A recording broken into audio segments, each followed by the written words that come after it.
On a crisp June evening in 1988, a young man named Philip Fraser pulled his 1983 black Volkswagen Jetta into the gravel lot of the 40 Mile Flat Café. The air was thick with the scent of pine and the promise of adventure, but beneath the serene Canadian sky, an unseen shadow loomed. Philip, a 23-year-old Alaskan with dreams of healing others, had no way of knowing that this fleeting stop would mark the beginning of his end. Born on January 3, 1965, in Anchorage, Alaska, Philip Innes Fraser entered the world as the son of Robert and Shirley Fraser. Both were respected physicians whose dedication to medicine shaped their community. Their home buzzed with the melodies of Philip's violin, a talent he nurtured from childhood, filling the long northern nights with music. Like his parents, he was drawn to the wild. Alaska, rugged peaks and sprawling forests were his playground, where he hiked and camped with a restless spirit. Literature, too, captured his imagination, feeding a mind both artistic and inquisitive. Philip's path seemed destined to mirror his parents. At Western Maryland College, his father's alma mater, he plunged into the pre-med program, eager to don a white coat of his own. Yet after a year, the call of Alaska's untamed vastness grew too loud to ignore. He returned home seeking solace in the landscapes. But ambition soon rekindled. By June 1988, he had enrolled at Evergreen State College in Olympia, Washington, ready to reclaim his dream. With his belongings packed into his Jetta, he set off on a cross-country journey, planning to camp beneath the stars as he went. The trip faltered early. Car trouble plagued the Jetta, and on June 17th, as he crossed into Canada, border agents confiscated the 2 handguns. Undeterred, Philip pressed on, the open road stretching before him like an unwritten story. He couldn't have known that 600 miles ahead, fate waited.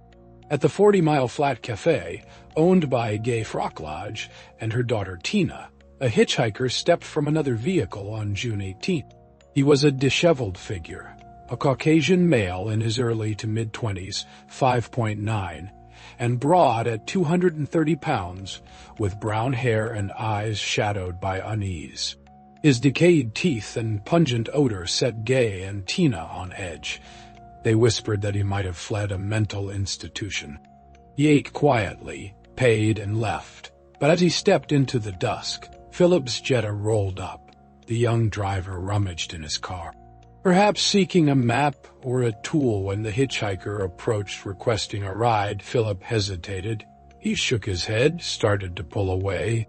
But the stranger ran after him, desperation in his stride. For reasons lost to time, Philip stopped, opened the door, and let the man in.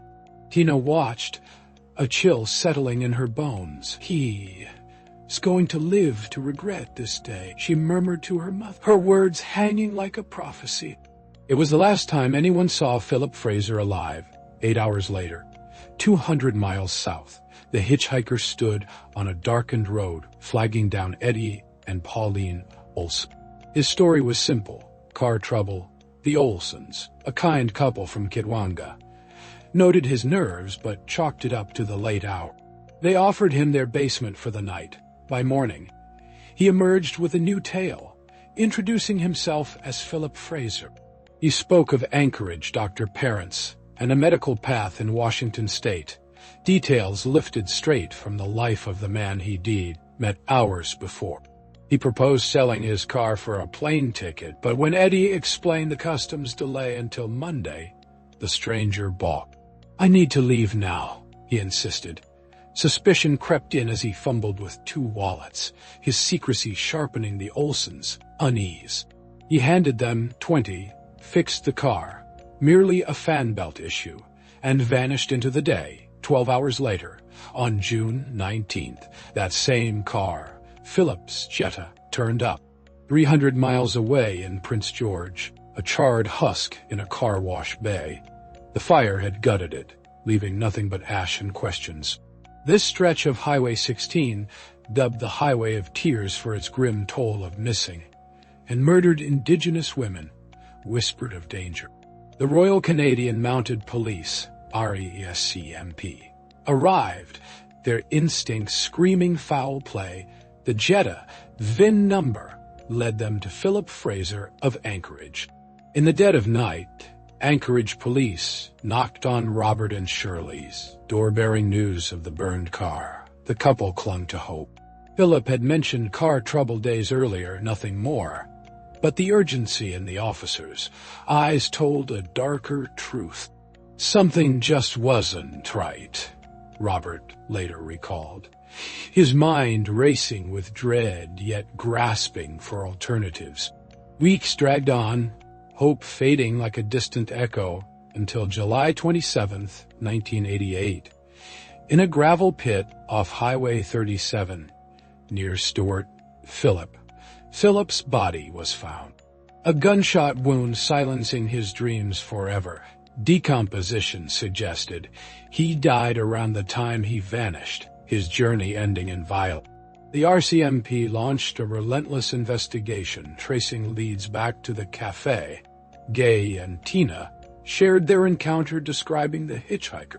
Philip's final moments. A composite sketch emerged, a face to haunt the case. While canvassing along the highway, unearthed more witnesses. Each told of a man calling himself Philip Fraser, reciting his stolen life as his own. The theory crystallized. The hitchhiker had killed Philip to claim his identity, perhaps wielding his passport and birth certificate, never recovered from the Olsons to strangers along the route. He'd worn Philip's name, like a mask slipping through the world unnoticed.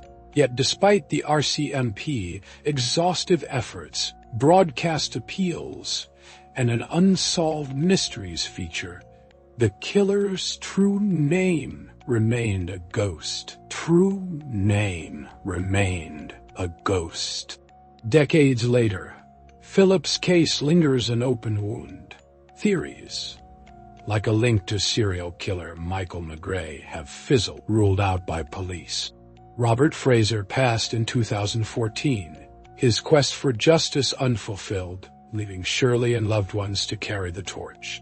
Philip's story, once a melody of promise, now hums a somber refrain, a testament to a life cut short and a shadow that eludes the light. Along the open road where dreams once soared, the mystery endures, a quiet plea for answers that may yet come.